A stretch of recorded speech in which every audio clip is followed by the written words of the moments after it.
Voilà.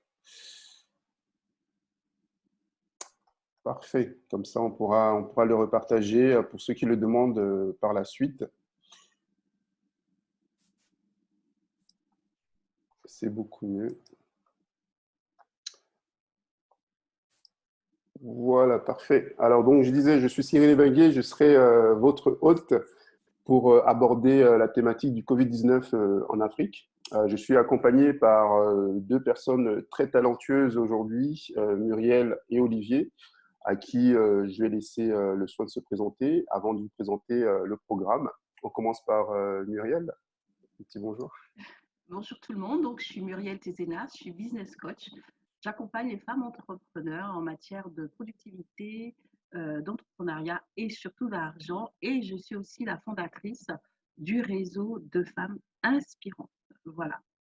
Bonjour à tous. Olivier. Bonjour. Donc, d'abord, je vous remercie le Club Efficience de m'avoir invité. Merci aussi à ceux qui sont là ce matin, parce que je sais que ce n'est pas évident, c'est un jour férié.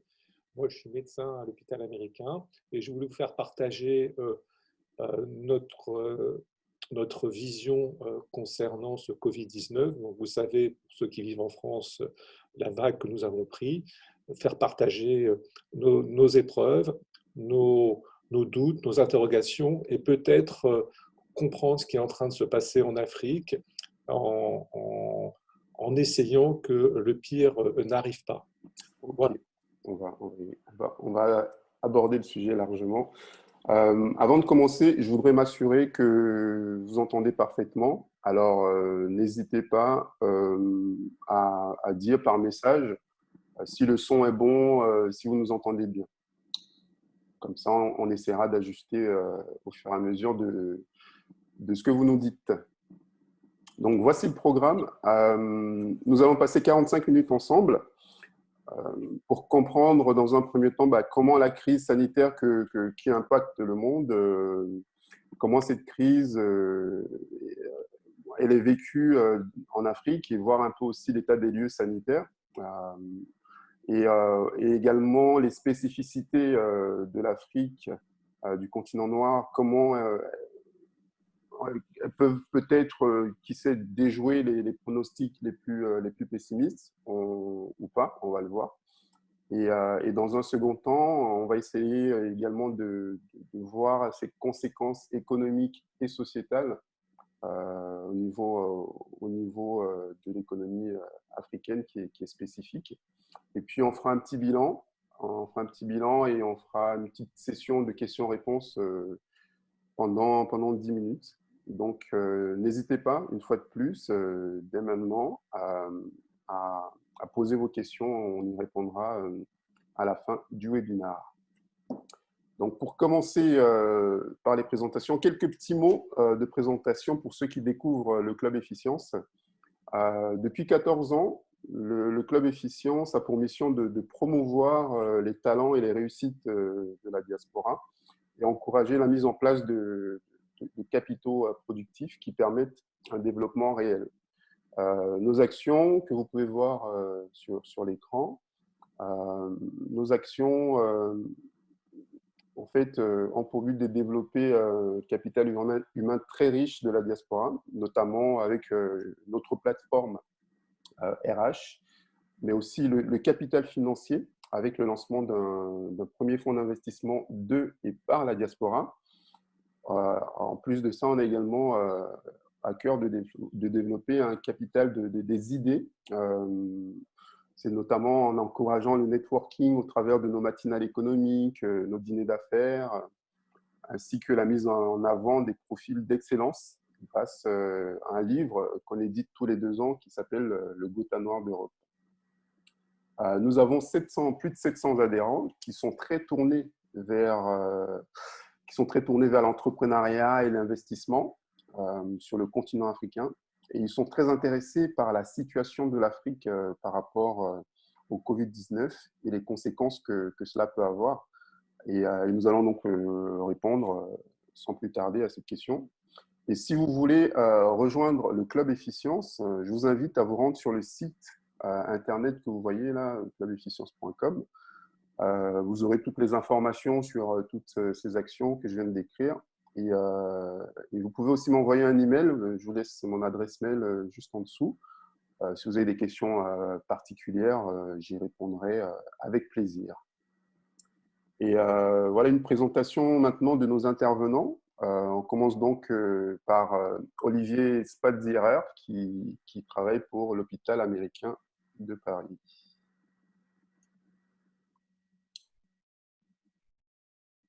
À toi, Olivier, et puis on partagera tout à l'heure. Ok, donc encore une fois, je renouvelle mes remerciements. Donc, c'est vrai, je suis installé depuis 20 ans en libéral et je travaille à l'hôpital américain et en milieu libéral à Paris. Je vais vous présenter l'hôpital américain, qui est un lieu particulier. Tu passes la diapositive, c'est ça? Voilà, qui est un lieu particulier. Et il faut bien comprendre en fait le parcours des médecins qui sont à l'hôpital américain. Ce sont souvent des médecins qui sont tournés vers les autres, qui ont une sensibilité aux autres particulière. Et à titre personnel, moi, j'ai développé une médecine particulière que j'appelle ethnique, qu'on peut appeler interculturelle. Bref, pour faire simple, moi, je pense qu'un estomac d'Africain, c'est pas comme un estomac de Japonais, c'est pas comme un estomac d'Occidental. Et là, il y a des particularités qui sont souvent méconnues. Pour revenir à l'hôpital américain, c'est un lieu étonnant puisque ça a été créé dans les années 1900 par un groupe d'iconoclastes américains. Et sachez que les premières années de la vie de l'hôpital américain, c'était totalement gratuit et réservé en fait uniquement à la communauté américaine de Paris qui était très pauvre à ce moment-là. Puis après, l'hôpital s'est ouvert et grâce à l'action remarquable de cet établissement pendant les deux guerres, on a réussi à avoir des médecins étrangers qui exercent à l'hôpital américain. Ça veut dire que concrètement, c'est le seul endroit au monde où on peut avoir un Américain, un Anglais, un Japonais et pourquoi pas un Africain qui pourrait exercer à l'hôpital américain en dehors de son territoire. Évidemment, c'est un établissement qui est agréé par la Haute Autorité de Santé française et c'est le seul au monde à être agréé par la Joint Commission américaine, ce qui est tout à fait unique. Le plateau technique est important. Les médecins sont pour la plupart très investis dans la prise en charge de leur patientèle étrangère. Ce que je ne vous ai pas dit, c'est que l'hôpital américain est très tourné vers la patientèle étrangère. Moi, je développe, puisque je développe la notion de tourisme médical. Et il faut savoir, pour vous qui aimez les chiffres, que le business du tourisme médical il y a quelques années représentait 2 milliards en Allemagne et uniquement 120 millions en France. Et sur les 120 millions, il y a 40% qui étaient faits par l'hôpital américain. Donc on a un énorme investissement vers cette patientèle étrangère qu'on se doit de bien connaître. Donc, diapositive suivante. Et donc, pour bien la connaître, on la segmente, on comprend ce qui se passe. Et vous voyez dans notre répartition l'importance que nous avons pour les patients d'origine africaine, qui représentent une part importante de notre patientèle, ce qui nous oblige à bien les connaître et puis surtout à proposer des prestations tout à fait différentes des autres. C'est-à-dire que j'aime à dire que nous essayons de rendre les choses plus simples pour les patients d'origine africaine qui viennent, en leur donnant des éléments particuliers qui correspondent à leur mode de vie.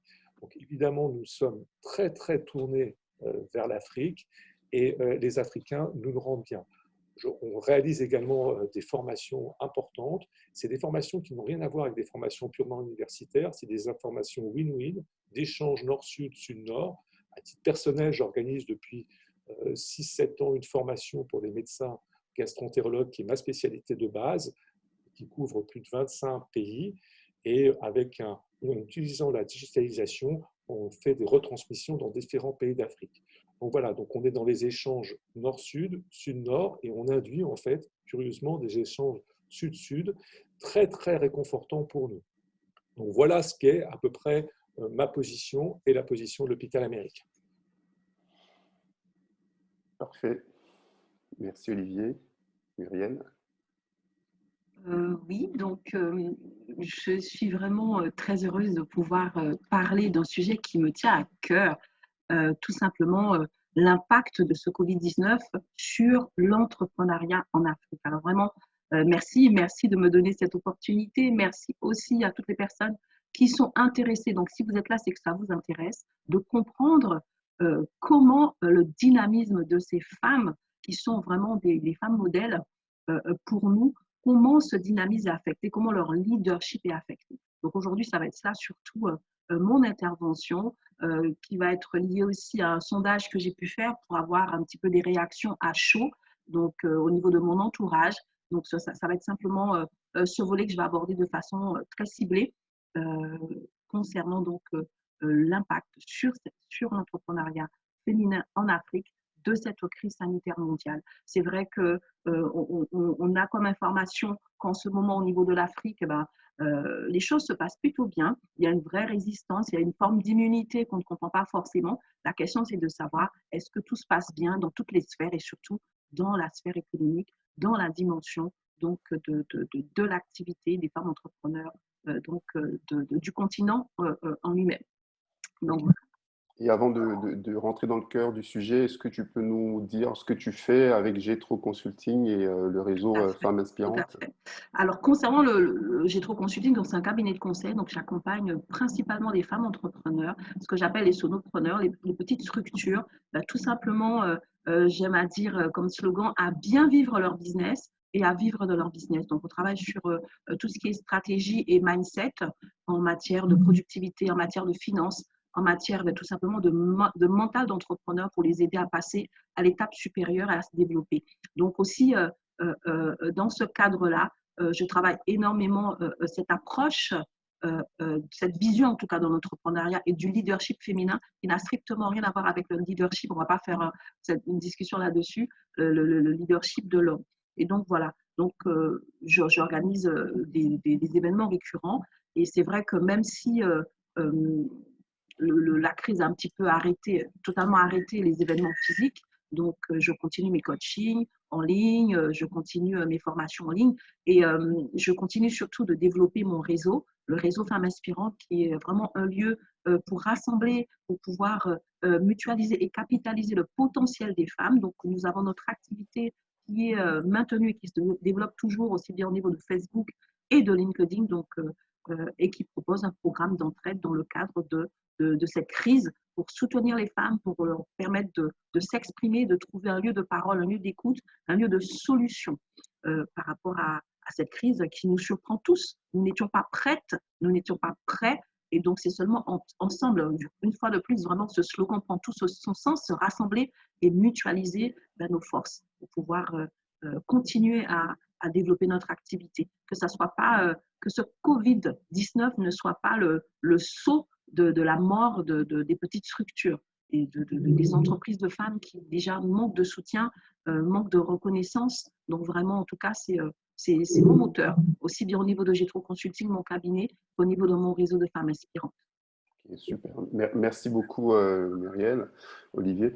Je vois qu'on a des retours sur l'aspect technique et on me dit qu'on ne voit pas l'image du docteur Spazierer. Est-ce que vous me confirmez ou c'est juste une seule personne? Vous arrivez bien à voir son image ou alors c'est un problème général? N'hésitez pas à me dire, pour ceux qui sont sur Zoom, au niveau du chat, si tout fonctionne bien. Comme ça, on peut continuer tranquillement. Et pendant que vous répondez, donc on va passer vraiment au cœur du sujet. Donc, on ne voit que moi. D'accord. Donc, on ne voit pas, on vous voit pas apparemment ni Muriel. C'est OK, tout fonctionne. Je pense que ça fonctionne, c'est juste une seule personne, je pense. Donc, c'est parfait. On peut continuer. Olivier, je te laisse donc prendre la main pour aborder la partie vraiment qui nous tient à cœur, là, la partie sanitaire, en partageant ton PowerPoint. Ok, je partage l'écran. Ok. N'hésitez pas à laisser vos commentaires hein, si vous avez le moindre souci.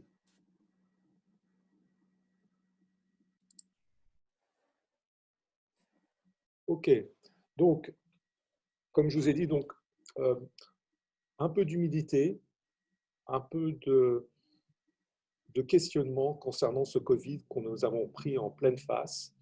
Et d'emblée, vu mon attirance pour l'Afrique, mon affection pour l'Afrique, je me suis posé rapidement la question, qu'est-ce qui va se passer en Afrique? Et je vais tenter en quelques minutes de faire un état de lieu pour comprendre pourquoi on était inquiet et vous dire la situation telle qu'elle est actuellement.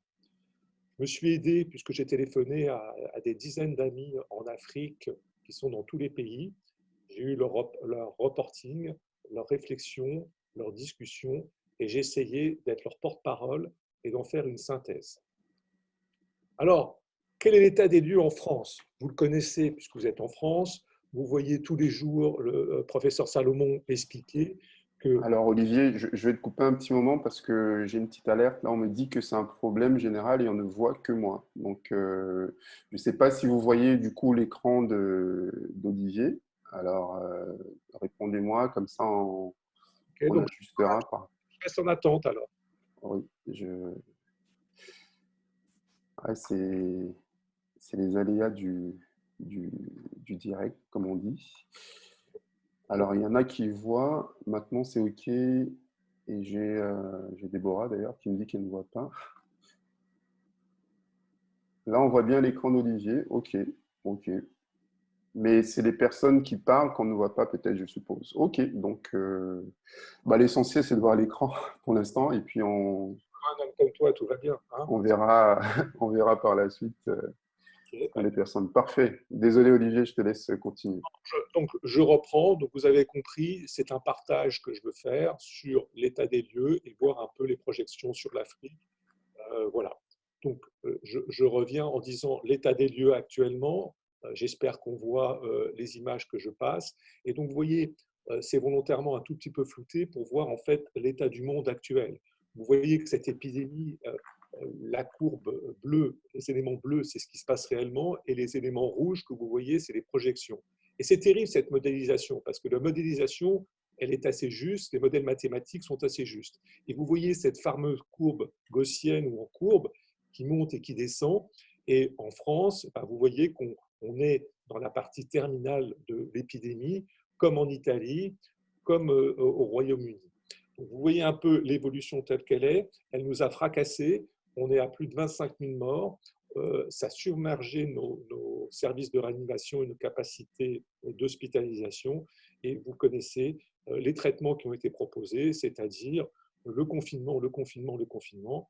Mais sachez que dans le monde, il y a des pays qui se sont comportés autrement et ils ont strictement les mêmes courbes, c'est-à-dire sans confinement, on arrive à la même chose en d'autres process.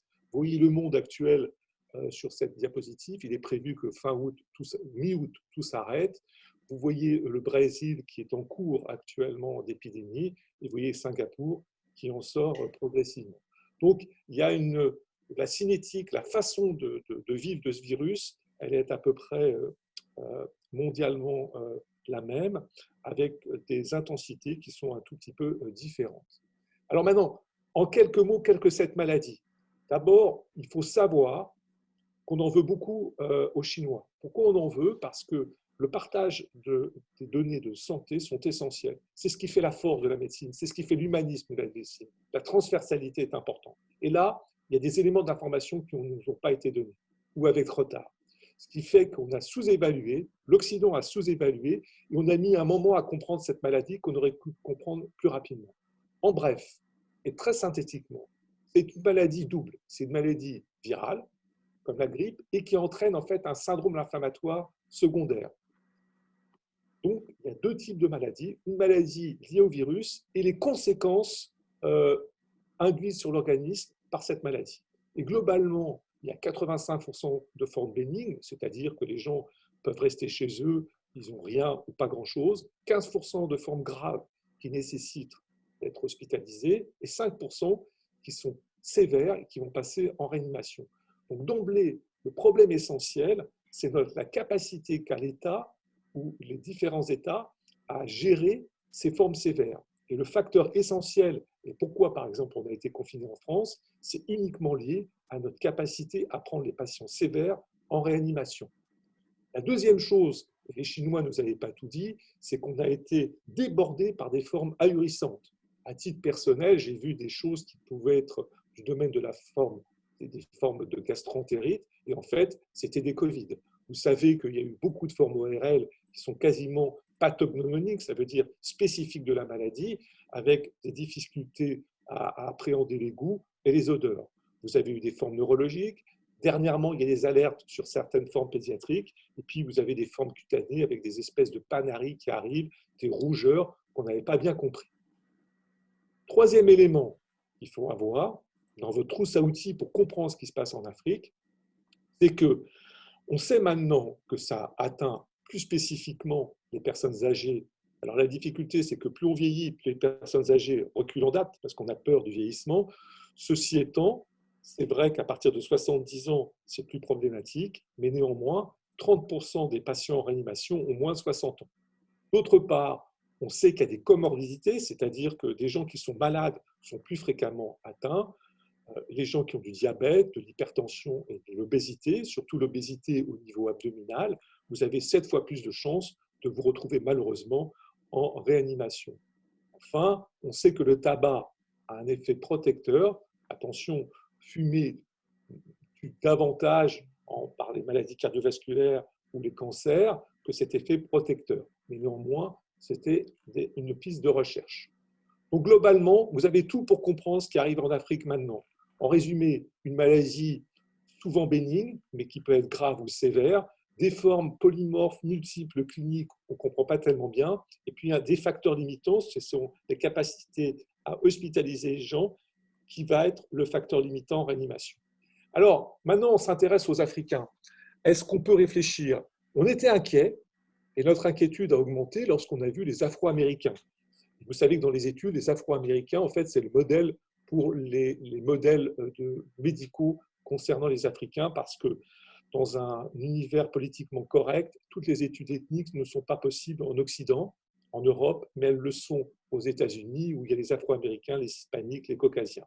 Et on était frappés de voir que ces Afro-Américains, alors qu'ils représentent que 30% de la population générale, ils avaient beaucoup plus de décès, 70% à Chicago, 40% dans le Michigan, avec une surreprésentation terrifiante dans les services de réanimation, où vous aviez 80%, 90% de Noirs dans les réanimations aux États-Unis. Mais attention, je vous ai dit les comorbidités, ils avaient plus de diabète, d'hypertension et d'obésité, et surtout cette obésité abdominale très délétère, et puis surtout, ils étaient beaucoup plus pauvres, et la précarité, évidemment, c'est un facteur aggravant. Voilà. Et donc, c'est la double peine des Afro-Américains, la pauvreté, les maladies complémentaires, avec la comorbidité, et ça leur est tombé dessus en plus. Alors, vous avez compris pourquoi on était légitimement inquiet, et pour ceux qui aiment l'Afrique comme moi, on se posait les questions, donc on a interrogé, on a vu, et en résumé, pour traiter quelque chose, il y a 2 phases, la prévention, le traitement. Commençons au niveau de la stratégie de la prévention. Les Africains, ils savent très bien faire la prévention parce qu'ils sont soumis à des épidémies régulières. Ils savent, par exemple, dépister et traiter avec des vaccins pour la rougeole. Ils savent qu'en cas de choléra, il faut apporter de l'eau potable. Ils savent que pour Ebola, cette terrible épidémie, ils savent qu'il faut isoler les personnes, mais ces patients sont faciles à isoler, si je puis me permettre, puisqu'ils sont malades, et très malades, donc on les voit très rapidement. Et puis, pour le Covid, si on reprend l'exemple de l'Occident, comment faire pour confiner tous ces patients dans les mégapoles comme Dakar, comme Abidjan, comme Yopougon, comment on va faire? Donc on voyait bien que c'était difficile, surtout que ce virus, il a un taux de contagiosité important. Autre élément qui vous permet de comprendre ce qui se passe en France, dans le monde et en Afrique, le fameux R0, c'est-à-dire que pour un individu, ce virus, il va normalement infecter 3 à 4 personnes. 3 à 4 personnes. Et vous voyez que chaque personne, on contamine 3 à 4, donc ça devient rapidement important, quasi exponentiel. Aujourd'hui, en France, on est passé de 3,5 à 0,5, c'est-à-dire qu'une personne infecte plus qu'une demi-personne. Et on voyait mal comment, en Afrique, si le virus arrivait, s'il n'y avait pas possibilité de confinement, dans les zones où il y avait un nombre important de personnes dans les mégapoles, on ne voyait pas comment on pouvait arrêter cette affaire. D'autant plus que, est-ce qu'il fallait compter sur le dépistage? Vous voyez toutes les polémiques en Europe où on a du mal, nous, à faire des dépistages avec les incessants retours sur le nombre de dépistages en France, on n'y arrive pas. On ne voyait pas comment en Afrique c'était possible. Donc, avouez quand même qu'il y avait de quoi s'inquiéter. D'autant plus que les capacités hospitalières, elles sont ce qu'elles sont en Afrique. Et je vous donne un élément, le nombre de lits, la capacité d'hospitalisation, normalement, elle est établie pour 1000 habitants. Et vous voyez sur ce diagramme du monde entier, vous voyez qu'il n'y a aucun pays africain. Et que la moyenne, par exemple, pour la France est de 6 lits pour 1000 habitants. En Afrique, vous voyez, on cherche, on ne trouve pas. Vous avez l'exemple du Burkina Faso où c'est 0,3 pour 1000. Donc vous commencez à comprendre l'inquiétude, l'angoisse qui nous montait, d'autant plus qu'un lit sans médecin, ce n'est pas grand-chose, mais que globalement, vous avez 35 médecins pour 10 000 habitants en France, vous n'avez que 2 pour 10 000 en Afrique. Donc vous voyez qu'on était inquiet, d'autant plus que les lits en réanimation pour les formes sévères, il y en a assez peu. Vous voyez que dans les modélisations qui ont été faites, on est déconfiné en France le 11 mai, vous voyez cette terrible modélisation qui montre, là c'est des diagrammes qui datent d'avril, qu'ils ne se sont pas trompés beaucoup et qu'on est déconfiné parce que le nombre de places en réanimation diminue, la capacité à hospitaliser les gens sévères va pouvoir être repris et on va pouvoir être déconfiné. Maintenant, si vous voyez en Afrique ce qui se passe, globalement, en Afrique subsaharienne, vous avez quelques dizaines de réanimations uniquement dans chaque pays. Alors, on a essayé d'armer, mais vous voyez qu'il y avait tout pour être inquiet. D'autant plus qu'on savait, dans les formes ambulatoires, comment on traite cette maladie. Je vous donne la boîte à outils également. On traite par quoi? Il y a des traitements spécifiques et non spécifiques. Les antibiotiques, ça c'est facile. Des anticoagulants, là aussi, les Chinois ne nous ont pas avertis suffisamment avant parce que c'est une maladie inflammatoire qui touche les vaisseaux, il faut lui donner des anticoagulants. L'hydrochloroquine, avec toute la polémique, et j'en reviens pas là maintenant, mais a priori, ce médicament a une utilité.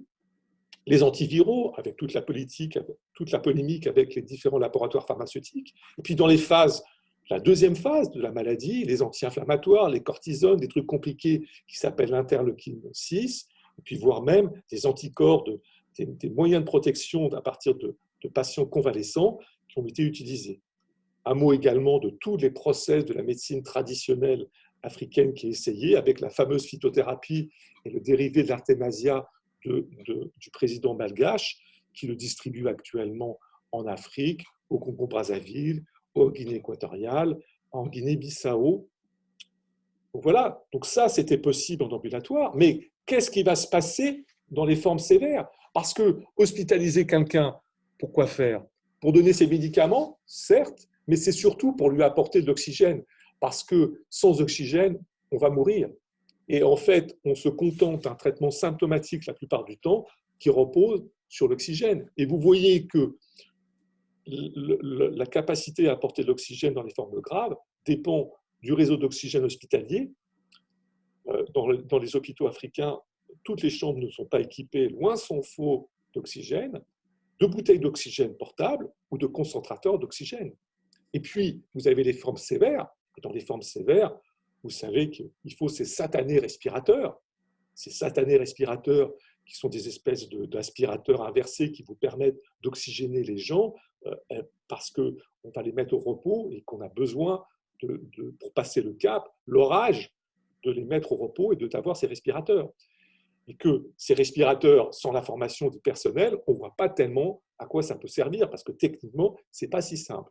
Donc vous voyez, on avait de quoi être inquiet à cause de ces insuffisances de ces capacités, à cause de la façon de vivre africaine. Et franchement, j'étais inquiet. Alors, qu'est-ce qui s'est passé? Plus de 8 semaines après l'arrivée en Occident de cette maladie. Eh bien, vous allez voir, mais qu'est-ce qui va se passer? Est-ce que l'épidémie va être retardée? Tout ce qu'on dit maintenant va être faux et dans un mois, ça va être terrifiant? Est-ce qu'elle va être moindre ou est-ce qu'elle va être quasi inexistante? Peut-être ce que je dis aujourd'hui sera différent demain. J'espère qu'elle ne le sera pas, en tout cas pour nos amis africains. Parce que quand même, regardez les chiffres aujourd'hui qui sont évidemment qui vont évoluer. Vous avez 250 000 décès dans le monde, avec une grande partie maintenant aux États-Unis, sur 3,2 millions de cas. Mais vous voyez maintenant, vous avez compris grâce à ma boîte à outils que le nombre de cas, ça dépend du dépistage, le dépistage des appareils disponibles. Donc, ce n'est pas très fiable. Mais en Afrique, aujourd'hui, vous n'avez que 1600 décès pour 40 000 cas déclarés. Et que l'Afrique représente 1,2 milliard d'habitants, 17% de la population, et ne représente que 0,7% des décès. Et que quand vous voyez la répartition, globalement, les décès les plus importants, près de 3/4 des décès, c'est l'Afrique du Nord et le Maghreb, avec l'Égypte, l'Algérie, un peu l'Afrique du Sud. Et j'ai pris l'exemple de plusieurs pays subsahariens, le Cameroun, le Nigeria, qui sont un peu plus élevés, mais le Togo, le Bénin, vous avez quelques dizaines de décès, mais guère plus. Même chose en Niger. Alors, qu'est-ce qui se passe? Moi, j'étais consterné, j'étais apeuré, j'étais effrayé. On était en train de réfléchir comment faire pour aider l'Afrique, apporter de l'oxygène, apporter des respirateurs, faire venir des médecins. Qu'est-ce qu'il fallait faire? Est-ce qu'il fallait laisser ces patients sévères mourir, puisque de toute façon, il n'y a pas de réanimation, se concentrer sur les patients graves? On était vraiment dans des choix cornéliens insupportables. Alors, qu'est-ce qui s'est passé? Plusieurs hypothèses. D'abord, les Africains, par rapport aux Occidentaux, ils savent faire. Ils savent beaucoup mieux faire que nous parce qu'ils ont l'expérience de plusieurs épidémies. L'Ebola, le SRAS, le choléra. Un exemple de ce que je veux dire, humblement, je suis allé il y a 5 ans en Guinée-Conakry. J'étais impressionné parce que la population était parfaitement éduquée. Dans tous les lieux publics, il y avait des portiques de sécurité et puis les gens se lavaient les mains. J'avais proposé qu'on se lave les mains dans l'hôpital. Il y a 5 ans, le directeur était différent, la vision des choses était différente. Ça n'a pas été accepté, mais néanmoins, à mon cabinet, tout le monde se lave les mains quand il vient me voir. Parce que ça, c'est un point important. Et franchement, quand je parle d'échange sud-nord, ça en fait partie. Je crois qu'il y a vraiment une façon de faire africaine et je crois que vraiment les Occidentaux devraient s'en inspirer parfois. L'autre élément, c'est le climat. Est-ce que la chaleur tue ce virus? C'est vrai que quand il fait chaud, quand c'est humide, eh ben, la vie du virus, c'est-à-dire sa capacité à rester en contact, diminue et passe de 18 à 6 heures. C'est important, surtout dans les pays sahéliens. Et dans ces pays sahéliens, il semble quand même avoir peu de cas. Mais attention, ce n'est pas forcément juste parce qu'il y a des pays où il existe de la chaleur, où le virus est là. Il semble que ce soit plutôt l'hygrométrie, c'est-à-dire la chaleur et l'humidité qui jouent. L'autre point important, c'est la démographie qui est particulièrement favorable, en tout cas défavorable pour ce virus. La population africaine est extraordinairement jeune, 19 ans d'âge moyen, moins de 20 ans. 60% de la population a moins de 25 ans et 50% de la population seulement a plus de 65 ans. C'est une force inouïe par rapport à nos continents vieillissants. C'est très important. Néanmoins, si on réfléchit à ce qui se passe en France, vous savez qu'on a mis 2000 marins jeunes sur un porte-avions, plus de la moitié ont été infectés par ce virus. Donc la jeunesse n'explique pas tout. Alors qu'est-ce qu'on peut donner comme autre élément? L'autre élément, c'est la moindre densité, c'est-à-dire en Afrique, en dehors des mégapoles, il y a beaucoup moins d'habitants au kilomètre carré. Vous avez une quarantaine versus plus de 200 en Italie, 160 en moyenne dans l'Europe de l'Ouest et plus de 10 000 à New York. Ensuite, c'est vrai que l'Afrique a des déplacements, les gens qui vont en Afrique, qui sont en Afrique, ont des déplacements limités. Ce n'est pas un hub de circulation mondiale et les voyages intercontinents sont faibles. Et de ce point de vue, dans la stratégie anticipatoire, puisque les Africains ont eu 4 à 8 semaines pour se préparer, il y a eu la fermeture des frontières qui a été un élément important, très important. Alors, on arrive vers des résumés et des réflexions qui sont encore ouverts. Est-ce que l'anticipation, l'expérience africaine de gestion de cette épidémie est suffisante? Est-ce qu'il va y avoir simplement un retard, une moindre épidémie? Ou est-ce que les Africains savent mieux gérer les épidémies que nous? Est-ce que c'est le climat qui est protecteur? Est-ce que c'est la démographie jeune qui leur est particulièrement protectrice? Est-ce que c'est parce qu'ils se déplacent peu et qu'ils ont su fermer les frontières, limiter les déplacements? Est-ce que c'est parce qu'en dehors des mégapoles, est-ce que c'est la moindre densité? Est-ce que ça suffit pour expliquer cette particularité africaine? Est-ce qu'on s'arrête là? Autre hypothèse, qui vont être un peu polémiques et discutées, mais qui reposent sur des données importantes. Est-ce que les Africains n'ont pas une protection induite par les médicaments? Ce n'est pas à vous, je vais vous dire que le paludisme était vraiment un fléau. Et donc, quand les gens sont dans des zones paludées, où il y a du paludisme, ils ont pris souvent des dérivés pour se protéger, il y a beaucoup moins de cas. Également, les gens qui sont vaccinés pour la tuberculose, il y a moins de cas chez ces patients vaccinés. Et puis, le point principe de ma réflexion, plutôt personnelle, que j'ai essayé de partager avec mes collègues africains et les gens responsables des études en France, et c'est difficile de leur démobiliser. Tous, d'une façon inconsciente, vous vous dites, en Afrique, je suis protégé parce que je suis soumis à des infections à répéter, minimes ou graves, et je sais y répondre. Eh bien, vous avez probablement raison. Deux éléments me concernant. Premièrement, la flore, c'est-à-dire les bactéries qui sont dans la flore, dans les bactéries qui sont dans le tube digestif, 50%, quand vous avez une selle, 50% ce sont des bactéries. Eh bien, ces bactéries sont de bien meilleure qualité chez l'Africain que chez l'Occidental. Le patient occidental, il a pris beaucoup d'antibiotiques, il est dans un milieu hyper aseptisé, il sait moyennement se défendre, et cette flore du côlon est très pauvre, elle est monomorphe, elle est d'une pauvreté inouïe par rapport à la flore colique de l'Africain qui est riche, diversifiée. Alors vous allez dire, pourquoi il me parle de cette flore? Pourquoi c'est important? Parce que on sait de plus en plus ce qu'on appelle ce microbiote a des effets très positifs sur l'immunité, les préventions des infections, sur les humeurs. Je reprends l'exemple pour bien comprendre à quoi ça sert. Il y a un petit oiseau en Afrique, dans le Mozambique, il a un bec tout mou et il aime le miel, il adore le miel. Et ce pauvre oiseau, eh ben, il ne peut pas manger ce miel. Mais les hommes commencent à le connaître. Ils le connaissent maintenant. Et ils repèrent des hommes. Les hommes détachent le miel, les pieds de miel, et vont le casser pour cet oiseau. Voilà, c'est ça la flore colique. C'est un partenariat entre l'homme qui rentre dans une écologie générale. C'est une vision anti-pasteurienne de la médecine, parce qu'il nous faut avoir un nombre de bactéries, de parasites, de virus minimal pour que notre immunité fonctionne de façon cohérente. Un autre exemple pour bien vous expliquer, parce que c'est important.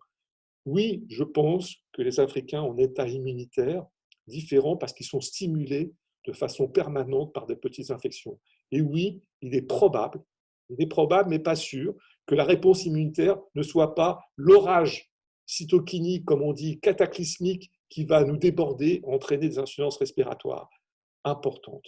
Il y a des arguments scientifiques que je ne développerai pas, mais je pense sincèrement que c'est du domaine des Africains de faire des études pour nous expliquer à nous, humblement, nous expliquer aux Occidentaux, aux Chinois, aux Américains, qu'ils ont quelque chose de particulier qui est lié probablement à l'environnement. Attention, je pense que ce n'est pas lié à la couleur de peau, parce qu'il existe exactement la même chose pour la communauté libanaise qui vit en Afrique. C'est l'environnement qui a modifié votre immunité, qui est moins propice, moins stimulable, parce que vous vivez dans un environnement où vous savez que dans le respect écologique au sens noble du terme. En conclusion, momentanée pour l'instant, car rien n'est sûr, la prudence est de mise, l'Afrique est pour l'instant épargnée. Pourquoi? Je vous ai donné les nombreuses hypothèses qui existent aujourd'hui.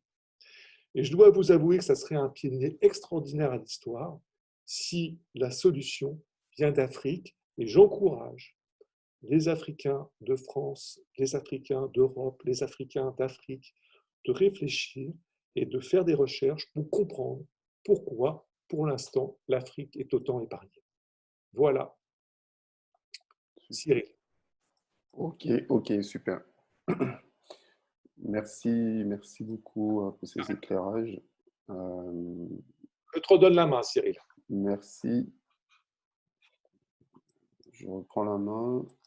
Et du coup, on va passer à la troisième partie de notre webinaire sur les conséquences économiques et sociétales avec Muriel Tézenas. Muriel, est-ce que tu veux prendre la main sur le partage d'écran Oui, ou... oui, oui, tout Oui, à fait. Alors, ok, attends, je je te viens de laisse. remettre mon micro et je fais la petite manip. Pendant ce temps-là, j'ai déjà quelques questions. N'hésitez pas à envoyer vos questions pour des personnes sur Alors, Zoom excuse-moi, notamment. Cyril, il y a le partage d'écran, il faut l'enlever pour que je puisse enclencher le mien. Ok, Pour des colis, enlève le sien. C'est bon? ça marche. Voilà. N'hésitez pas à envoyer vos questions dès maintenant. On y répondra tout à l'heure, sans aucun problème. Muriel, je te laisse la parole. Oui, alors, j'ai enclenché le partage d'écran. Vous me dites si c'est bon et je vais lancer.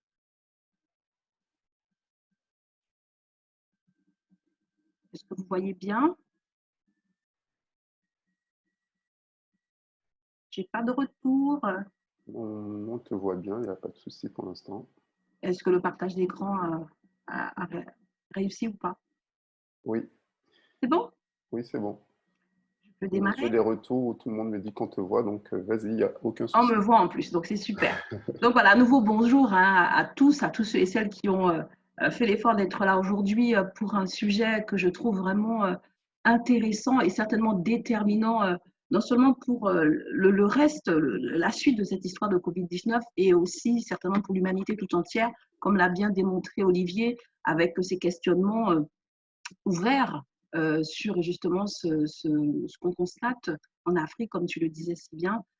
Et si la clé, si la clé venait de l'Afrique, et je pense aussi qu'en matière d'entrepreneuriat féminin, il y a des clés, il y a aussi des modèles, il y a des réponses, il y a de l'inspiration. Moi qui suis vraiment dans cette démarche pour révéler les femmes inspirantes, il y a de l'inspiration qui vient certainement des femmes en Afrique qui ont un rapport à l'entrepreneuriat qui est totalement différent. Et donc, vraiment, mon intervention, comme je l'expliquais tout à l'heure, donc, concerne justement cet impact sur leur dynamisme, sur leur leadership.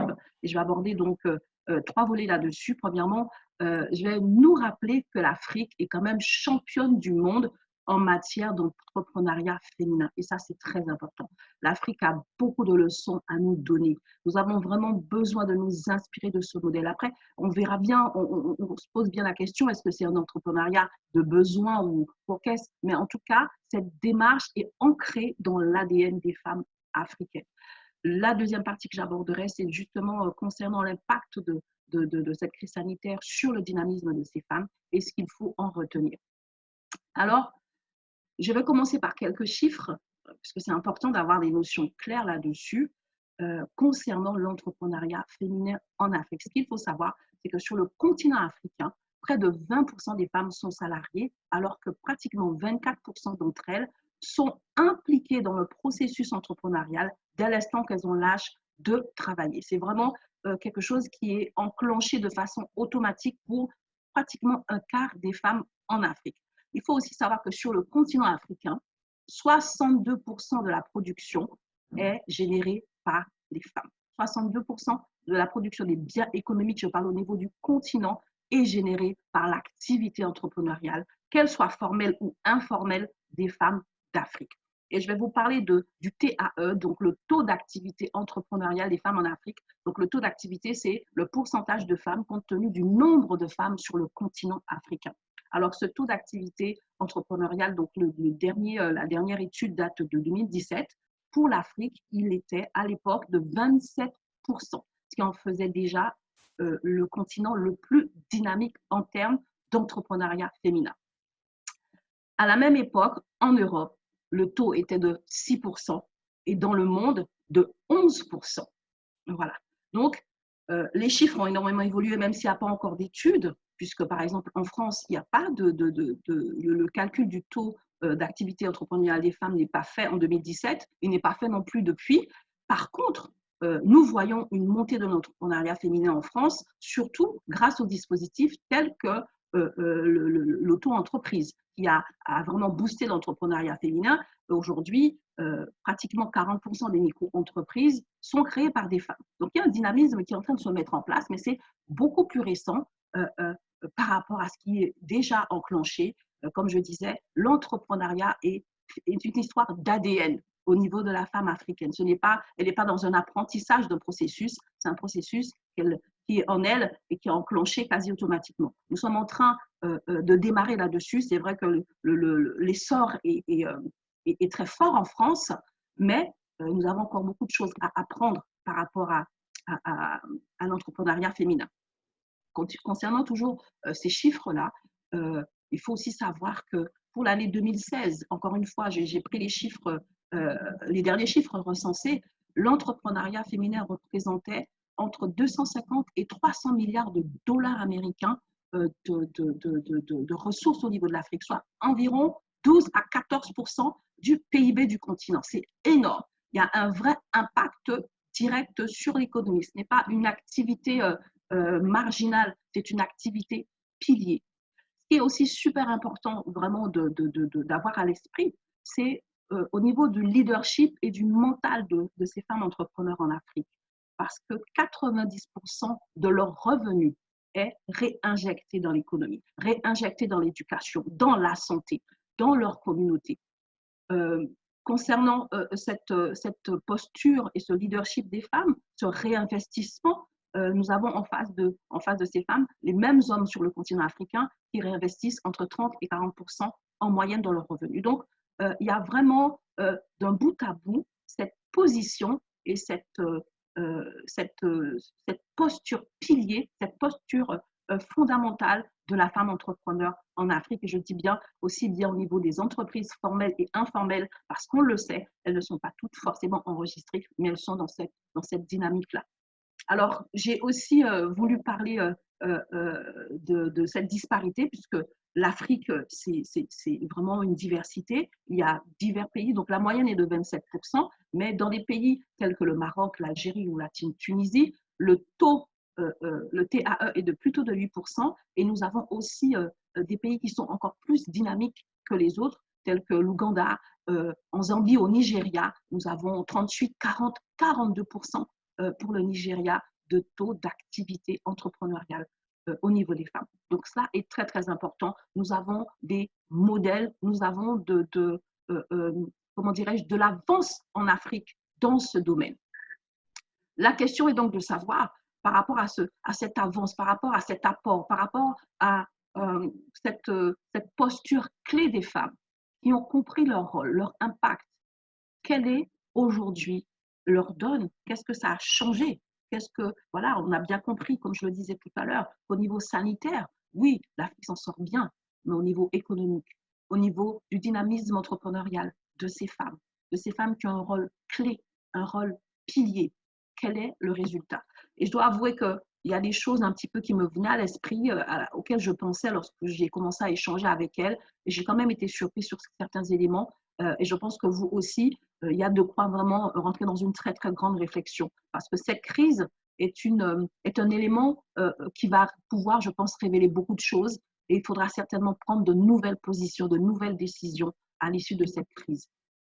Donc, comme je vous l'expliquais, j'ai enclenché une enquête, aussi bien formelle qu'informelle, tout simplement parce qu'il y a des personnes avec lesquelles j'ai échangé. Et puis, il y a des personnes aussi qui ont répondu à un sondage que j'ai comment dirais-je, publié entre le 17 avril et le 6 mai. Donc, c'est tout récent, c'est vraiment à chaud, puisqu'on est en pleine crise. Tout ce qu'on vit est tout neuf, hein, donc tout ça un peu à chaud. Il l'a bien dit, Olivier, à plusieurs reprises.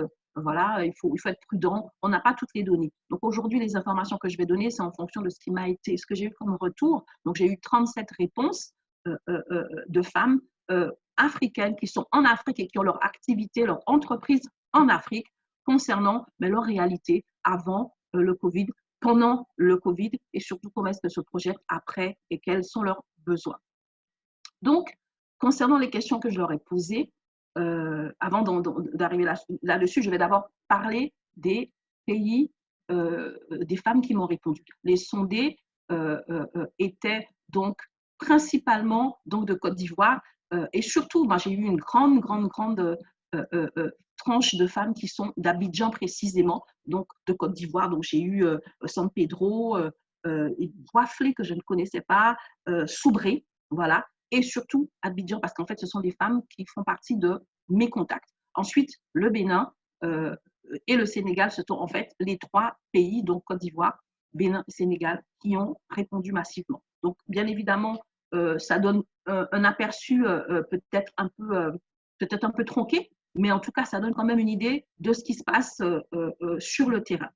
L'activité de ces entrepreneuses sondées, principalement, elles sont dans tout ce qui est mode, beauté, mais aussi dans l'import-export, dans le commerce, dans le coaching et le conseil, dans des commerces alimentaires, des restaurants et aussi dans la communication et l'événementiel. Je leur ai demandé si elles avaient des salariés pour savoir justement quel était l'impact économique par ricochet. Et donc, pour la plupart d'entre elles, donc il n'y avait pas, ou alors un seul salarié, donc très peu de salariés, une seule avait à 10 salariés. Et donc, on voit très bien donc, que ce sont encore une fois des petites structures, donc des personnes qui sont seules et qui peuvent être, en tout cas se sentir isolées, parce que c'est souvent ce que vivent les solopreneurs. Quand je suis seule dans mon activité, je peux me sentir isolée. Et donc, j'ai forcément besoin de soutien. Ma réalité est différente lorsque j'ai une équipe, lorsque j'ai plein de salariés, lorsque j'ai des filiales. Ce n'est pas du tout la même chose lorsque je suis une petite entité, une micro-entreprise, comme c'est le cas de ces femmes. Concernant leur, comment dirais-je, le soutien qu'elles apportaient à leur famille avant la crise, excusez-moi.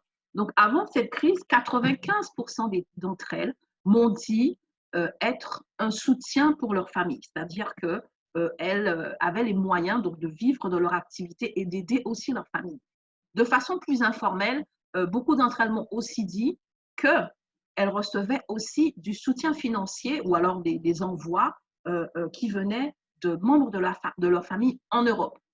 Et donc, elles se rendent compte aujourd'hui qu'elles ne bénéficient plus de cela puisqu'il y a eu cette fermeture des frontières. Et donc, je leur ai demandé aussi quel était l'impact de leur soutien pendant cette crise au niveau de leur famille. Donc, je vais revenir dessus tout de suite. Donc, pendant cette crise, ce qui est intéressant, c'est de savoir qu'en fonction de l'activité et en fonction aussi du mental, de la façon dont l'entrepreneur a vécu la crise, eh ben, il y a eu une décision prise sur son activité. Les retours ont montré que certaines ont diminué, ont vu leur activité diminuer, d'autres ont carrément arrêté leur activité, et puis certaines ont quand même malgré tout vu un développement malgré la crise. Et donc, celles qui ont vu cette diminution, c'est une grande majorité, pratiquement 64% des femmes, 23 sur 37 m'ont dit avoir simplement vu leur activité diminuer. Elles n'ont pas arrêté leur activité, mais cela a diminué. Il faut aussi savoir que le confinement n'est pas total pour toutes ces villes, et donc du coup, il y a quand même un semblant de vie économique, et donc elles ont quand même vu une diminution de leur activité. Très peu d'entre elles ont effectivement, puisqu'il s'agit de moins de 20%, ont arrêté leur activité. Mais ceci étant, en échangeant avec elles, et là on est encore dans des informations informelles, elles m'ont dit avoir arrêté l'activité, non pas parce qu'elles avaient eu le temps de voir une diminution de leur activité, mais tout simplement parce qu'elles avaient été affectées et tout simplement, elles avaient été dans un repli sécuritaire parce qu'elles n'ont pas compris ce qui se passait. Donc voilà, l'activité pendant la crise pour bon nombre de ces femmes a quand même été touchée, a quand même été freinée à cause de ce Covid. Et du coup, concernant le soutien qu'elles apportaient à leur famille ou au village, en tout cas, le soutien qu'elles apportaient, il y a directement un impact. Seulement 4 sur 37 ont pu, donc moins de 10%, ont pu continuer à soutenir comme avant. Quand je vous disais tout à l'heure, l'implication dans la vie sociétale au niveau de toutes les sphères, que ce soit la santé. Alors, j'ai un écho. On n'est pas très concentré. Alors, je crois qu'il y a un micro. C'est bon? Et donc, oui, donc cet impact, il est immédiat, il est direct. Il est direct. Leur activité peut se développer automatiquement. Il y a ce vase communicant, il y a ce ricochet, il y a en cascade des résultats. Cette activité est freinée et étranglée par des mesures, parce qu'en vérité, c'est cela, ce n'est pas le Covid en lui-même qui affecte, hormis la dimension psychologique, mais qui affecte l'activité en elle-même. C'est vraiment tout ce qu'il y a comme, comment dirais-je, mesures prises qui freinent de manière générale l'activité du pays et de manière encore plus spécifique l'activité de l'entrepreneur. Donc, uniquement moins de 10% ont pu, en tout cas aujourd'hui, peuvent, comme avant, soutenir leur famille. Et elles me disent que justement, si ça dure, alors ça va être aussi compliqué pour elles, parce que pour le moment, elles n'ont pas de résultats.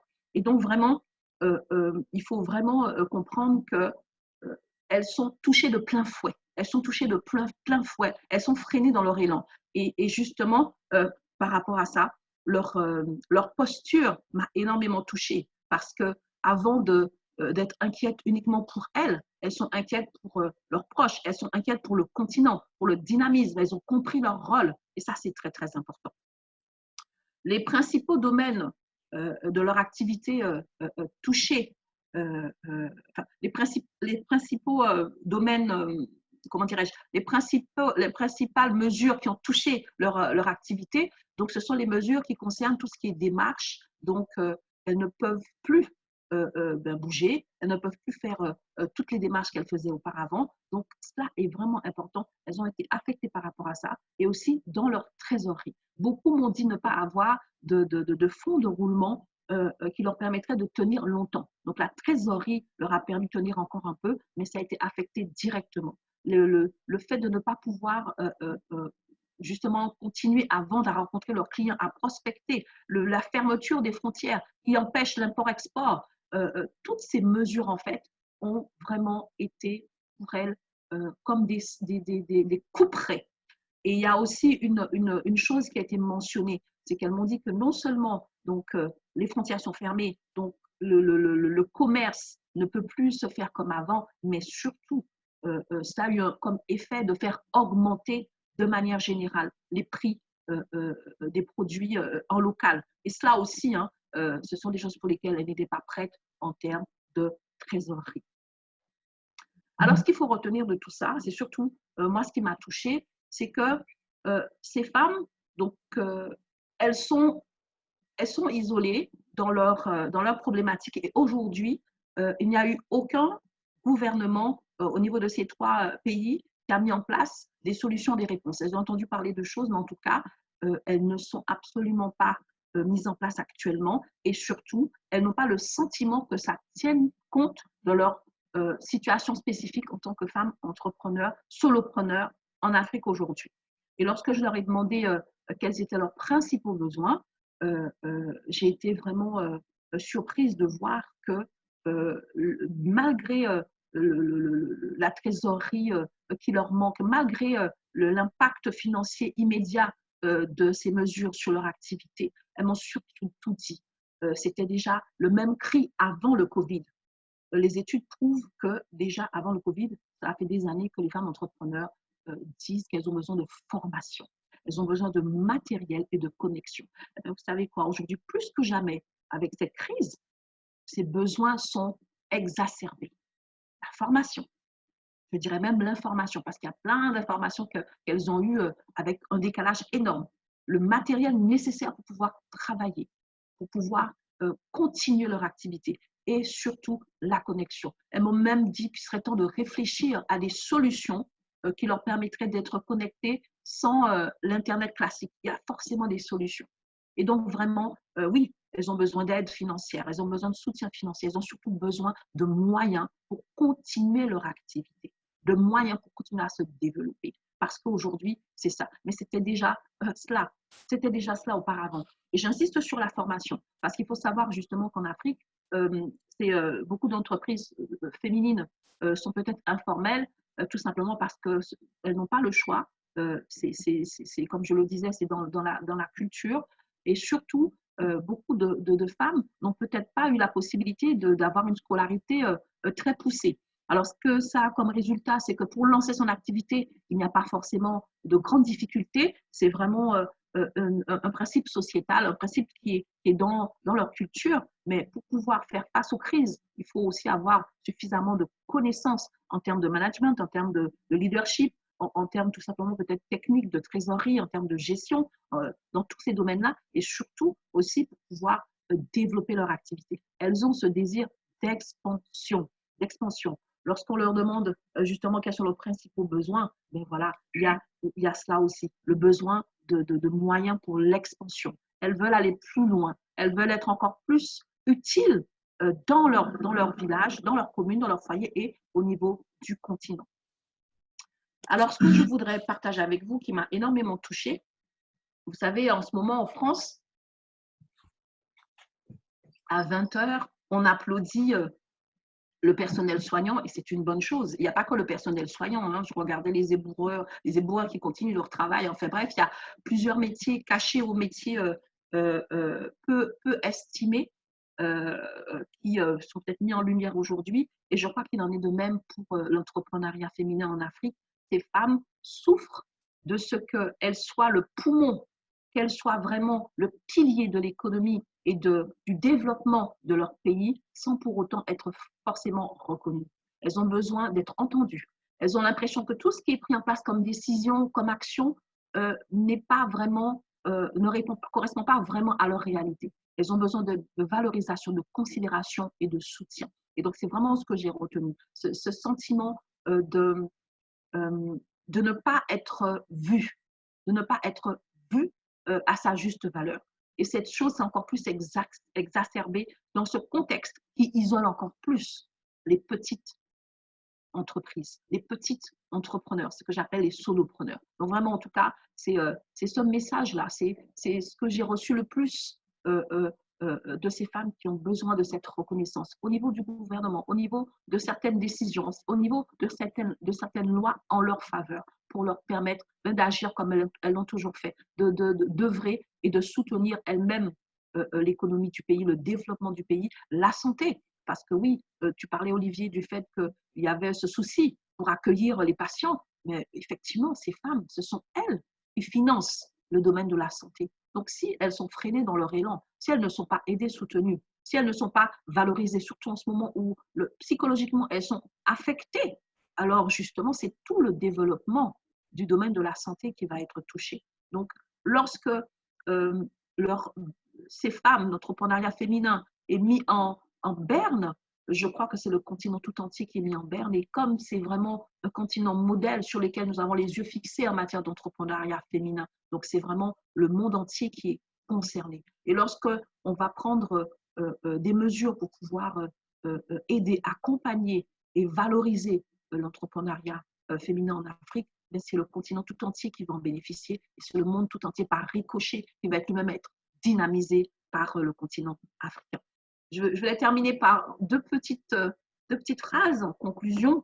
La première, elle est de Felwine Sarr, qui est un économiste et écrivain sénégalais, qui explique que la crise sanitaire, en tout cas c'est sa pensée, c'est vraiment une opportunité pour l'Afrique de mobiliser, de rassembler, de mobiliser les intelligences, excusez-moi, de rassembler ses ressources.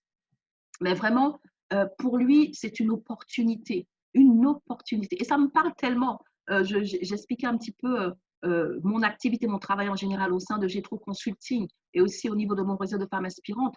Dès l'instant que cette crise a été enclenchée, j'ai mis en place un programme que j'ai appelé le programme Weiji. Weiji, c'est un mot mandarin qui veut dire crise et opportunité. Le Wei veut dire crise et le Ji veut dire opportunité. Parce que pour le chinois, dans la crise se trouve l'opportunité, n'est-ce pas? L'opportunité est dans le cœur de la crise. Et c'est souvent, premièrement et avant toute chose, une question de posture mentale, une question d'approche et de vision, au-delà de la situation. Et donc, je retiens cela en disant que cette crise sanitaire, ça peut être une opportunité historique pour pouvoir non seulement rassembler, immobiliser donc toutes les ressources scientifiques, digitales dont il parle, mais aussi cette force incroyable, ce levier incroyable qui est l'entrepreneuriat féminin. Ça va être une opportunité, aussi bien en Afrique que dans le monde, de laisser sa vraie place à la femme leader, à la femme entrepreneur, qui a ce désir et cette capacité d'amener une vraie valeur ajoutée. au niveau de l'économie du pays, au niveau de l'économie mondiale. Et je vais terminer simplement en, en rappelant des faits. Ce n'est pas moi qui ai inventé cela. Le magazine Forbes a publié un article le 13 avril expliquant tout simplement que les pays qui ont mieux géré, n'est-ce pas, cette crise, ce sont des pays qui sont dirigés par les femmes. Je ne vais pas rentrer dans des débats là-dessus. Donc, OK, je vais simplement finir sur cette petite phrase en vous disant, en nous rappelant que soutenir l'entrepreneuriat féminin, soutenir le leadership féminin, c'est soutenir tout simplement une nation. Parce qu'une nation, elle est constituée d'hommes et de femmes. Et donc, il faut aussi laisser cette place que la femme est capable de prendre, capable de tenir, pour pouvoir développer, pour pouvoir dynamiser le pays. Ça est vrai de façon générale, c'est encore plus vrai au niveau du continent africain. Donc voilà mon message aujourd'hui. Une vraie réflexion devrait être enclenchée. Moi, je vais continuer mon étude pour savoir comment est-ce qu'on peut aider ces femmes. Comment est-ce qu'on peut justement, en matière de formation, leurs demandes sont claires. Elles ont cette lucidité. Qu'est-ce qu'on peut amener comme réponse? Là où peut-être ici, on met en place des webinaires, il y en a partout. Il y en a partout. Il y a toutes sortes d'accès simplifiés à la formation et qui peut-être comment dirais-je, un peu méprisé, galvaudé. Là-bas, ça a de la valeur. Nous avons des choses que nous pouvons partager pour pouvoir soutenir et développer l'entrepreneuriat au niveau de ces femmes. Donc vraiment, en tout cas, la réflexion est ouverte. Moi, je me suis engagée auprès d'elle et je m'engage à nouveau publiquement à continuer de collecter les informations pour avoir cette possibilité de travailler collectivement à une réponse précise, à une aide précise face à leurs besoins exprimés. Donc voilà mon intervention du jour. Super, Merci à tous. Merci beaucoup Muriel, merci beaucoup Olivier, c'est vraiment très intéressant à tel point qu'on a pris un peu de retard, je m'en excuse, mais voilà, ça nécessite vraiment de prendre le temps, je pense, pour aller en profondeur. Alors on a déjà beaucoup de questions, on va directement passer… Je vais juste enlever mon partage. Oui, oui. On va donc du coup passer à la phase des questions-réponses. Donc, continuez à en envoyer. On en a quelques-unes déjà que je vais partager. On va pouvoir y répondre. Mais voilà, continuez sur Facebook et sur Zoom à nous envoyer des questions. Alors, la première question, je pense, s'adresse surtout à Olivier. Elle vient de Carmen qui demande l'état des lieux date de quand? Donc, juste un mot, hein, donc je ne peux que confirmer ce que dit Muriel. Donc, c'est vrai que d'une façon générale, les hommes et les femmes ne se révèlent pas dans le succès, mais quand il y a une crise ou un échec. Donc là, je pense que l'Afrique a tous les atouts, et les femmes africaines ont tous les atouts pour se révéler à ce moment-là. En termes médicaux, je me fie beaucoup en fait à la femme africaine, parce qu'elle, qui est fédératrice des soins de santé, du domaine sanitaire, domaine économique, et donc je parle souvent à cette femme. Et enfin, ce qui est vrai et très correct dans le monde, un peu moins de testostérone, ça ne fait pas de mal et ça permet de circuler, et les idées de circuler un peu mieux et d'éviter que ce fichu virus circule de nouveau. Bon, alors, concernant l'état des lieux, eh ben, l'état des lieux, il y a 2 jours, il est mouvant, donc il est tout frais. J'ai encore rechangé en fait les chiffres. J'avais envoyé, et grâce à mes collègues africains, j'ai les chiffres et je n'ai pas voulu vous les donner, d'une demi-douzaine de pays tous les jours. Ils m'envoient les bulletins officiels enfin, des différents pays africains. Donc, il y a quelques jours, c'est tout frais. Ça va modifier. Si je refais la même chose la semaine prochaine, j'aurai réactualisé les chiffres. Voilà. D'accord, super, merci Olivier. J'ai une autre question de Jean-Marie qui nous demande comment l'OMS valide et valorise pour le futur proche la qualité de la recherche scientifique africaine afin qu'elle passe au premier plan pour les maladies correspondant à son propre environnement. Moi, je pense qu'il ne faut rien attendre de qui que ce soit quand on fait les choses. Je pense que quand on veut faire les choses, on les fait.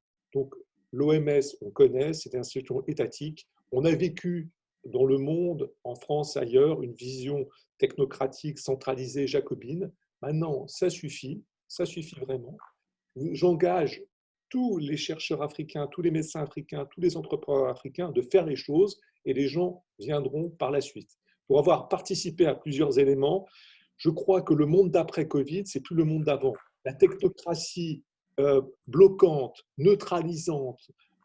C'est plus possible. Donc, faites les choses et ils vous rejoindront. Parfait. J'ai une autre question de Jean-Marie encore.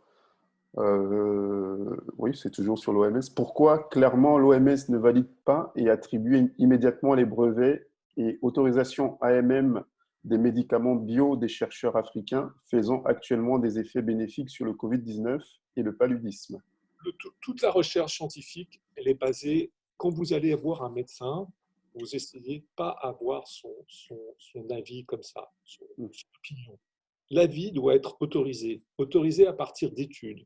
Et on vous bâche, on vous explique, on vous rebâche que les études doivent être faites de façon particulière. C'est-à-dire que ni le médecin, ni le patient ne doit savoir ce que vous donnez. La difficulté aujourd'hui, c'est qu'on sait qu'il y a des choses, la plupart des études ne sont pas prospectives vers l'avant, mais rétrospectives concernant ces médicaments, et que l'OMS, qui est un organisme de supervision, ne peut pas valider des choses qui ne sont pas scientifiquement démontrées, avec toute la limite que ça passe. Et je suis d'accord, la difficulté, c'est que l'épidémie est en train de passer, et on validera peut-être des médicaments un peu tard. Mais c'est ainsi que se fait la science. Heureusement ou malheureusement, c'est ainsi. On doit procéder de cette façon. C'est le modèle scientifique qui est comme ça. Ok, bah ça répond à une de ces troisièmes questions, donc je vais pas la poser celle-là. J'ai Ken Murray qui demande: bonjour, la précision de l'analyse étant la clé pour le bon diagnostic et la formulation d'hypothèses, les statistiques Covid-19 sont-elles fiables dans tous ces pays? Alors, j'ai discuté la discussion inhérente, c'est-à-dire la confiance. Est-ce que les Africains ont confiance dans leur système de soins? Est-ce qu'ils ont confiance dans leurs médecins? Est-ce qu'ils ont confiance dans leur structure? J'ai dit en préambule la chose suivante, que c'est dépendant des tests de dépistage. D'accord? Et on n'a pas fait le malin. Je ne crois pas que les Occidentaux doivent faire le malin, puisque la capacité qu'on a à faire des tests, il y a 2 mois, était plus que modeste. Elle était même minable par rapport aux Asiatiques. Donc aujourd'hui, le nombre de cas déclarés en Afrique, encore une fois, j'ai dit dans la présentation qu'elle ne peut pas être prise pour argent comptant, parce qu'elle est dépendante en fait. Par contre, ce qui est sûr, c'est que les médecins africains savent bien faire, qu'il y a des éléments cliniques, des éléments radiologiques qui permettent d'orienter vers la pathologie. Ils font la déclaration comme ils peuvent, mais s'il y avait des formes très graves, à moins que ça soit un scandale étatique dans chaque pays, on le saurait. Et là, force est de constater que là, le plus important, les formes graves et sévères, c'est-à-dire les gens hospitalisés, il n'y en a pas. Après qu'on ait minoré les chiffres dans la population générale, tout à fait correct, mais c'est à mon avis des formes peu ou pas symptomatiques. Et la question qui remonte, c'est pourquoi ce virus ne circule pas plus? Il doit circuler, mais il n'y a pas de forme grave. C'est ça le problème, le point essentiel. Il n'y a pas de forme grave déclarée importante. Okay. Parfait. J'ai des questions pour Muriel, je pense.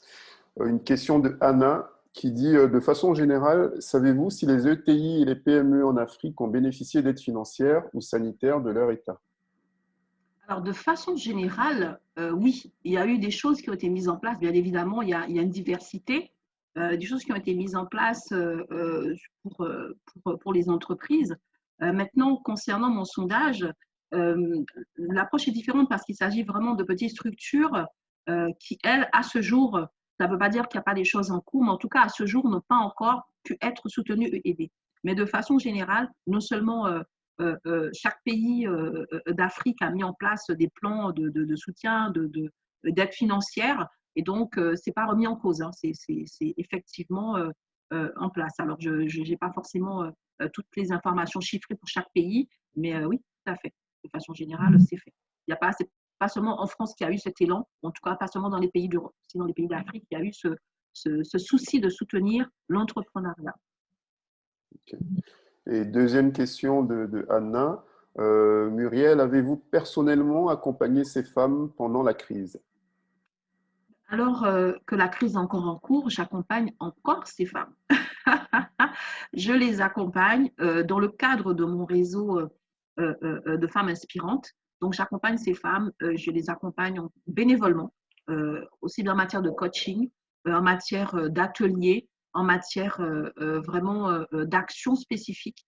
Par exemple, là, je viens de façon un petit peu spontanée de mettre en place un groupe qui aide les femmes à mettre en place leur plan d'action à court terme pour pouvoir gérer leur entreprise pendant cette crise. Et donc, pour le moment, ce sont des femmes de la Côte d'Ivoire qui font partie de ce groupe. Donc oui, personnellement, je les accompagnais avant, sous un aspect totalement différent, dans un contexte différent. Aujourd'hui, je les accompagne encore. Et la grande différence que cela aura pour moi, c'est que je vais certainement encore plus m'impliquer parce que j'ai été interpellée sur des données dont je n'étais pas forcément consciente auparavant. Donc, du coup, voilà, c'est la seule chose qui va changer. Ça va être mon implication qui va être certainement plus poussée et qui va durer dans le temps au-delà de cette crise. Mais bien évidemment, l'accompagnement est là. Parfait, ben, merci beaucoup. Il est 12h20 et je vois qu'on n'a plus de questions. Alors, ben, je vais vous remercier, Muriel, Olivier, et tous ceux qui se sont donné la peine de nous suivre aujourd'hui. Ça nous fait très plaisir. On reviendra évidemment avec des sujets qui vous intéressent, donc n'hésitez pas à nous faire des retours sur les diffusions de nos différents webinars. Pendant ce temps, ouais, j'essaie de parler pour voir s'il n'y a pas de questions qui arrivent entre-temps. Oui, il y a Ken Murray qui a une question qui s'adresse plutôt au club efficient, je pense. La solution à ce problème ne pourrait-elle venir du fonds d'investissement de la diaspora proposé en étude par le club efficience il y a 1 an ou 2 déjà? Alors oui, je me permets de répondre. Étant du club efficience, je pense qu'effectivement, ce sont des solutions qui sont inclusives, puisqu'on parle d'un fonds de et par la diaspora. Je vous invite à nous contacter directement pour vraiment rentrer dans les détails de ce fonds d'investissement au sein du club efficience. Mais en tout cas, oui, ça fait partie des solutions à mettre en place. Il n'y a pas d'autres questions? Bah, parfait. Merci Olivier, merci Muriel. Merci à toi pour la confiance, merci pour cet honneur qui en tout cas, m'a accordé de partager ce qui me passionne et ce qui est aussi mon moteur. Et puis, merci à tous ceux qui ont fait fi du 8 mai pour être là. Merci et bon appétit. Merci. Au revoir. Au revoir Olivier. Cyril, au revoir Olivier. Oui, un petit mot pour finir. Juste encore merci de participer et encore merci au Club Efficience, surtout dans une journée un peu difficile comme aujourd'hui, fériée. Je reste évidemment à disposition de tous, hein, s'il y a des questions à poser concernant tous les sujets. Je suis disponible pour toi et pour les membres du club, par mail, par téléphone, par ce qu'ils veulent. C'est important. Et puis, j'aimerais bien avoir le suivi, parce que tu sois rapporteur du suivi de ce qui va se passer dans l'avenir, parce que c'est quand même important, hein, c'est quand même très important. Et j'espère qu'on ne s'est pas trompé aujourd'hui. Voilà. Super, ce sera le mot de la fin. Merci et à bientôt. Au revoir. Merci à tous. Au revoir.